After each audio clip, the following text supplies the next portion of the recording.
Hindi pa rin ito tapos. Buli.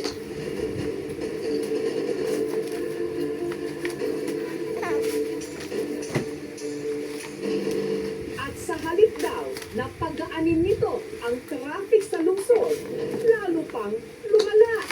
Mahirap talaga dahil permission sa trabaho. Hindi ngayon sa bao baga. Ano yung nabaging tulay na yan, hindi na tayo. Saan? Itong naputol kang itong mayo man kabilya. Problema yung sa groundwater kasi parang nahit yung water table. So, hindi Bago magano, LTO. ng water. Sa Tulay. kung na-overlook nila during sa planning stage yung water. Ang kontraktor, ang Vicente What's sa likod niya, Bi? Construction Corporation na nakabase sa Davao City. At ang sponsor ng proyektong ito, si Congresswoman Sherlyn Banyas. I've been meeting with DPWH para malaman natin, because I really wanted to get to the bottom of things.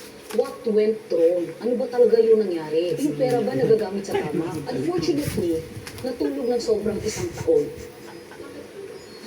I don't know, kasi I wasn't there. Hindi na ako public official that time. Pero, tininan ko naman sa budget, ang original proposal is 650 million. Ang nakita ko, umabot na ng 850. Saan napunta ang difference to more than 100 million? I'm so confused. Hindi yun matapos isang taon. Kasi Pinapasakitan ka man niya. sa budget, merong budget na 256, tigil-tigil yun. Sa likod na nila. Ang target yan, dapat matapos. Narog na lang ka, no? By the first quarter of 2026. Wala namang ma-involve na corruption doon kasi ganoon man talaga yung project, hindi naman ma-perfect natin. Sinubukan namin kunin ang panig ng kontraktor, pero hindi sila nagpaunlak. Dreams do come true. Gold. Nasa McDonald's. Nangu. So flavorful. Nanguto. Oh. Sulit busog. 99 pesos lang.